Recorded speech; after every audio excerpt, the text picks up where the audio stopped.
السلام علیکم ورحمۃ اللہ وبرکاتہ نحمدہ ونصلی علی رسولہ الکریم اما بعد۔ آج ہم سورۃ البقرہ کی آیہ مبارکہ 48 کے ترجمہ تفسیر پڑھیں گے، تو آئیے سٹارٹ کرتے ہیں۔ اعوذ باللہ من الشیطان الرجیم واتقوا یوما لا تجزی نفس عن نفس شیئا ولا يقبل منها شفاعة ولا يؤخذ منها عدل ولا هم ينصرون۔ واتقوا، اور ڈر جاؤ، یومن، اس دن سے، لا تجزی، نہ کام آئے گی، نفسن، کوئی جان، ان نفسن، کسی جان کے، شیئن، کچھ بھی، ولا يقبل، اور نہ قبول کی جائے گی، منہا، ان سے، شفاعتن، کوئی سفارش یا کوئی شفاعت، ولا يؤخذ، اور نہ لیا جائے گا، منہا، اس سے، عدل، کوئی بدلہ، ولا هم ينصرون، اور نہ ان کو کوئی نہ وہ مدد دیے جائیں گے۔ آیہ مبارکہ 47 میں ہم بنی اسرائیل کے بارے میں پڑھ چکے کہ اللہ رب العزت بنی اسرائیل کو نعمت یاد دلا رہے ہیں، اور پھر یہ بھی ان کو یاد دلایا کہ میں نے تو تمہیں تمام جہانوں پہ فضیلت دی تھی، تمام جہانوں پہ تمہیں چن لیا تھا، اپنے لیے چن لیا تھا، اور تمام جہانوں پہ برتری عطا کی، لیکن ان کے اندر جو گھمنڈ تھا کہ ہم انبیاء کی اولاد ہیں، ہم اللہ کے بیٹے ہیں، ان کے چہیتے ہیں، تو ہمیں اللہ عذاب نہیں دے گا یا ہمیں پکڑ نہیں ہوگی، یا اور بھی ان کے اندر بہت سارے نظریے تھے کہ ہمیں اٹھایا جائے گا اور نہ ہمارا حساب کتاب ہوگا۔ ان کے اندر مرنے کے بعد دوبارہ جی اٹھنے کا انکار بھی تھا، وہ بھی انشاءاللہ آگے پڑھیں گے۔ تو اللہ رب العزت ان کو یاد دہانی کروا رہے ہیں کہ تمہیں اگر اس بات کے گھمنڈ ہے، تمہیں اس بات پہ فخر ہے کہ ہم انبیاء کی اولاد ہیں یا ہم اللہ کے چہیتے ہیں، تو پھر اس دن سے ڈر جاؤ جس دن کوئی کسی کے کچھ بھی کام نہیں آئے گا اور نہ کسی کی سفارش قبول کی جائے گی۔ پہلی بات تو کوئی سفارش کر ہی نہیں سکے گا، لیکن اگر کوئی اتنی جرت کر بھی لے تو اس کی سفارش قبول نہیں کی جائے گی۔ پہلی بات تو یہی ناممکن ہے کہ کوئی آواز اٹھائے، کوئی بول سکے، کیونکہ اس دن رحمان کے سامنے گردنیں جھکی ہوئی ہوں گی اور کوئی کچھ نہیں بول سکے گا، بلکہ اللہ رب العزت قرآن مجید میں فرماتے ہیں، اے نبی، فَلَا تَسْمَعُوا إِلَّا حَمْسًا، کہ تم ہلکی آواز کے سوا کوئی آواز نہیں سن پاؤ گے۔ ہر ایک گردنیں جھکا کے کھڑا ہوگا، پریشان حال کہ پتہ نہیں ہمارے ساتھ کیا معاملہ ہونا ہے، اتنی ہیبت طاری ہوگی سب پہ کہ کوئی آنکھ اٹھا کے بھی دیکھ نہیں سکے گا۔ یہ دنیا پہ ہی معاملات ہیں کہ اگر کوئی مصیبت میں مبتلا ہے، کوئی کہیں کسی مسئلے میں پھنس چکا ہے، تو کوئی رشوت دے دلا کر، کوئی اپنے عزیز و اقارب مدد کرتے ہیں، کوئی سفارش درمیان میں ڈلوا کر مصیبت سے نجات دلوا لی جاتی ہے، لیکن قیامت کے دن ایسا کچھ نہیں ہوگا، ہر کسی کو اپنی ہی پڑی ہوگی، نفسا نفسی کا عالم ہوگا، انبیاء بھی پریشان ہوں گے، جیسا کہ جب میدان حشر ہوگا اس وقت لوگ مختلف انبیاء کے پاس جائیں گے اور ان سے کہیں گے کہ آپ ہماری طرف سے سفارش کریں، جنت کا دروازہ کھلائیں، تو نبی بھی پریشان ہوں گے، ان کو جو دنیا پہ ان سے کمی کوتاہی ہو گئی اس مسئلے میں پریشان ہوں گے، تو پھر یہ سعادت نبی صلی اللہ علیہ وسلم کو عطا ہوگی کہ وہ جنت کا دروازہ کھلائیں گے، وہ بھی اللہ تعالیٰ کے عرش کے نیچے سجدہ ریز ہوں گے جتنی دیر اللہ چاہیں گے، اور جو اللہ چاہیں گے وہ حمد و ثنا بیان کریں گے اللہ کی، اس کے بعد پھر ان کو دروازہ کھلوانے کے لیے کہا جائے گا۔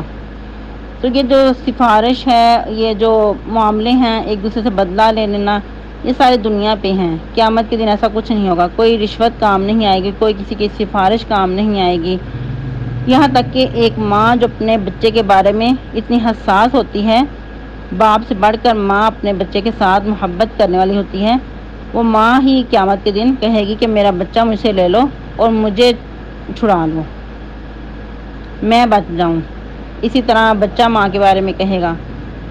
اللہ اکبر! اتنا ہولناک وہ دن ہوگا کہ ایسا ہوگا کہ جیسے انسان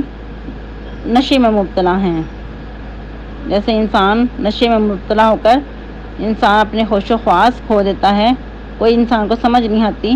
کہ وہ غنودگی میں ہے کیسے ہے، تو یہی حال اس دن دکھنے کو ملے گا۔ حالانکہ لوگ نشے میں مبتلا نہیں ہوں گے، بلاکن عذاب اللہ شدید، لیکن اللہ کا عذاب بہت سخت ہے۔ اس دن کی ہیبت ایسی ہوگی، اور اللہ رب العزت اتنی جلالت میں ہوں گے کہ نہ اس سے پہلے کبھی اتنی جلالت میں ہوں گے اور نہ اس کے بعد۔ اتنا خوفناک ہولناک وہ دن ہوگا۔ تو اللہ رب العزت بنی اسرائیل کو اس دن کی یاد دلا کر بتلا رہے ہیں کہ تم اگر کہہ رہے ہو کہ ہم انبیاء کی اولاد ہیں، ان کی لڑی سے ہیں، ان کی نسل سے ہیں، تو انبیاء بھی کسی کے کچھ کام نہیں آ سکتے۔ جس طرح کہ ایک مرتبہ اما جان عائشہ صدیقہ رضی اللہ تعالی عنہا نے نبی صلی اللہ علیہ وسلم سے پوچھا کہ اللہ کے نبی کہ کیا آپ ہمیں بھی بھول جائیں گے، ہمیں بھی آپ یاد نہیں رکھیں گے قیامت کے دن،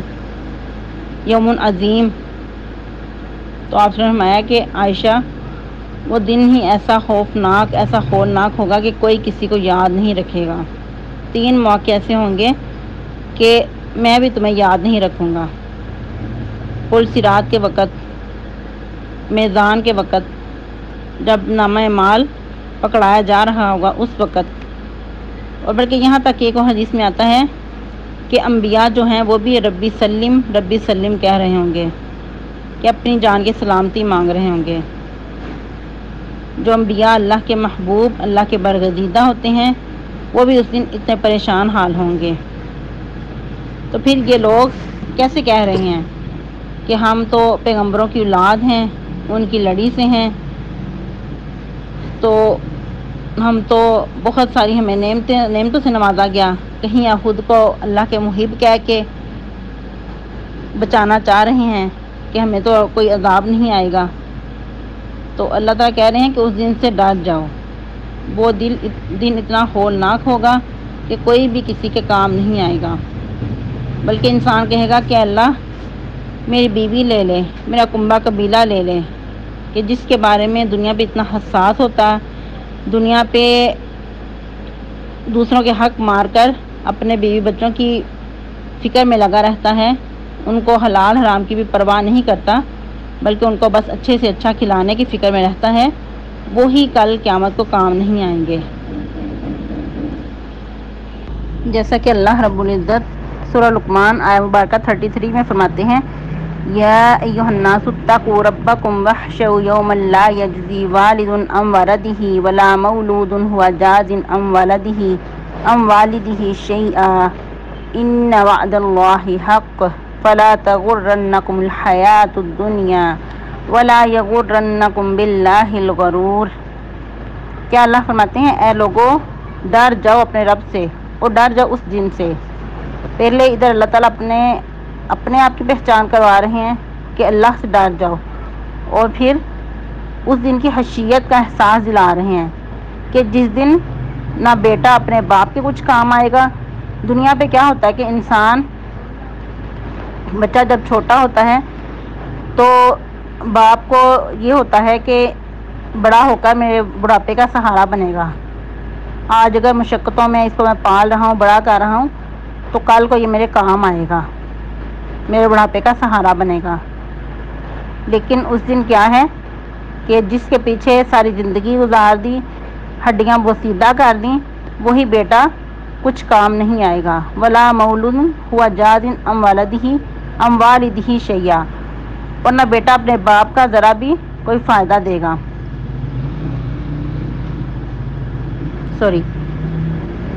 پہلے کیا ہے کہ لا یجزی والد عن والدہ، کہ نہ باپ اپنے بیٹے کی کچھ کام آئے گا اور نہ بیٹا اپنے باپ کو کچھ کفایت کرے گا، کچھ بھی۔ یہ ہوتا ہے کہ تھوڑا سا بھی کچھ بھی نہیں کام آئے گا، نہ باپ بیٹے کا اور نہ بیٹا باپ کے کام آئے گا۔ پھر اللہ فرماتے ہیں کہ اے لوگو، بے شک اللہ کا وعدہ سچا ہے، بس تمہیں دنیا کی زندگی دھوکے میں نہ ڈالے۔ دنیا کی رنگینیوں میں اگر مگن ہو تو تمہیں دنیا کی زندگی جو ہے وہ اسی دھوکے میں نہ ڈال دے کہ اچھا ہم سدا ادھر رہیں گے، یا پھر جو بڑے ہیں وہ کام آ جائیں گے۔ جس طرح کہ آج بھی کچھ لوگ جو پیسے بٹور لیتے ہیں دھوکہ دے کر، وہ کہتے ہیں کہ نجات نامے ہم تمہیں لکھ دیں گے، اتنے پیسے ہمیں جمع کرواؤ، نجات نامے لکھ دیں گے کہ اللہ کے پاس تم ہمارا نام لینا یا اللہ کو یہ نجات نامہ دکھانا تو تمہاری نجات ہو جائے گی۔ یا پھر بعض اوقات چھوٹی بات ہے کہ جو نامہ اعمال ہے وہ دائیں ہاتھ میں پکڑایا جائے گا، لیکن بہت ساری آیات مبارکہ، بہت ساری احادیث مبارکہ سے پتہ چلتا ہے کہ قیامت کے دن یہ جو دعوے کرنے والے ہیں یہ بودے دعوے ہیں، یہ مکڑی کے جالے سے بھی حقیر ہیں۔ یہ صرف دنیا پہ ہی دعوے کر سکتے ہیں، کل قیامت کو بیزار ہو جائیں گے، یہ انکار کر دیں گے۔ جو شیطان لعین ہے وہی کل قیامت کو انکار کر دے گا، وہ کہے گا میں نے تو تمہیں تھوڑی سی دعوت دی تھی تو تم فوراً میرے پیچھے چل پڑے، آج اپنے آپ کو ہی ملامت کرو، مجھے نہ ملامت کرو۔ پھر اللہ تعالیٰ فرماتے ہیں وَلَا يَغُرَّنَّكُم بِاللَّهِ الْغُرُورُ، اور نہ تمہیں دھوکہ دے اللہ کے بارے میں دھوکہ دینے والا۔ ایک تو سب سے بڑا دھوکے باز شیطان ہے، پھر بعض اوقات انسان کا اپنا نفس بھی ہوتا ہے۔ تو الغرض کوئی بھی اللہ کے بارے میں جو دھوکہ دینے والا ہے اس کے پیچھے نہیں چلنا۔ یہ سب سے بڑی جو دنیا کی زندگی ہے یہ انسان کو دھوکے میں ڈال دیتی ہے۔ انسان دنیا کی رنگینیوں میں مگن ہو کر اللہ کے حقوق بھی بھلا دیتا ہے، فراموش کر دیتا ہے، اور حقوق العباد بھی بعض اوقات پامال کر دیتا ہے۔ اور بھی بہت ساری آیات مبارکہ ہیں، اگر ہم ادھر ان کو اکٹھا کرنے لگیں تو وقت کی قلت کی وجہ سے ہم شاید ان کو اکٹھا نہ کر پائیں۔ تو اصل میں جو ہمارا سمجھنے کا مقصد ہے وہ یہی ہے کہ انسان آج آنکھیں کھول لے کہ کل قیامت کو کوئی بھی کسی کے کام نہیں آئے گا۔ نبی رحمت صلی اللہ علیہ وسلم جو دو جہانوں کے سردار ہیں، اپنی امت کے لیے بہت مشفق ہیں، تو وہ بھی کیا فرماتے ہیں، اے بیٹی فاطمہ، کل قیامت کو میں تجھے کوئی فائدہ نہیں دوں گا، تیرے کچھ کام نہیں آ سکتا۔ پھر اپنے پھوپھی صفیہ رضی اللہ تعالیٰ عنہ کو، جو کہ بہت محبوب تھیں آپ صلی اللہ علیہ وسلم کو، ان کو بھی پکار کر کہا اے پھوپھی، کل قیامت کو میں تیرے کام نہیں آؤں گا۔ اپنے کنبہ قبیلے کو پکار کر کہا کہ آج خود عمل کر لو، کل میں تمہیں کوئی فائدہ نہیں دوں گا، تمہارے کچھ کام نہیں آؤں گا۔ البتہ دنیا پہ جو مانگنا ہے مجھ سے لے لو،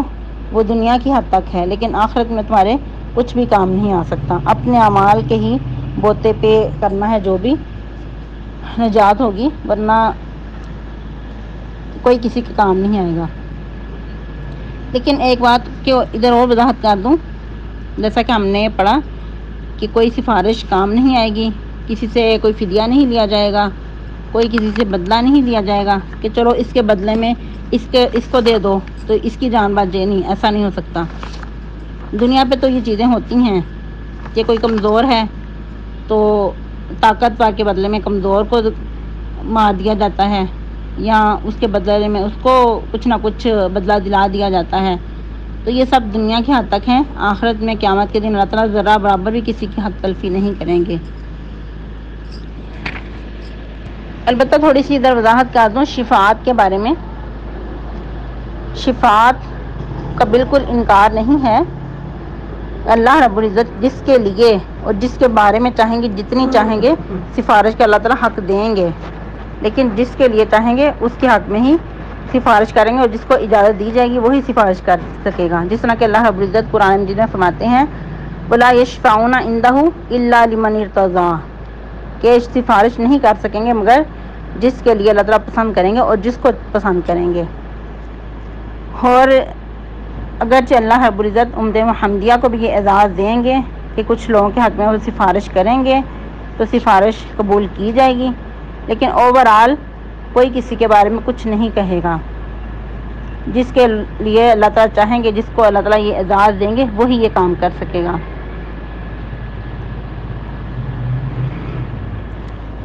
پھر نیکسٹ، اور نہ کوئی کسی کا بدلہ دے سکے گا اور نہ وہ کسی قسم کی مدد دیے جائیں گے۔ یہ ان کے لیے ہے کہ جو بالکل ابدی جہنمی ہیں، جنہوں نے نبی صلی اللہ علیہ وسلم کا بھی انکار کر دیا، اللہ کے جو واضح احکامات ہیں ان کو دیکھ کر بھی فراموش کر دیا، ان کے لیے بالکل ہر طرح کی سفارش، ہر طرح کی مدد کا دروازہ بند ہے۔ تو آج ہمارے پاس وقت ہے، آج ہم غفلت کی نیند سے جاگ جائیں، ایسا نہ ہو کہ انسان کل کو پچھتائے، کیونکہ وہ دن بہت سخت ہے، بہت ہولناک دن ہے کہ جس دن انبیاء بھی گھبرائے ہوں گے اور کوئی ایک بات بھی نہیں کہہ سکے گا۔ تو آج کے لیے اتنے کافی ہے، نیکسٹ انشاءاللہ مبارکہ 49 پڑھیں گے۔ سبحان ربک رب العزت عما یصفون وسلام علی المرسلین والحمد للہ رب العالمین۔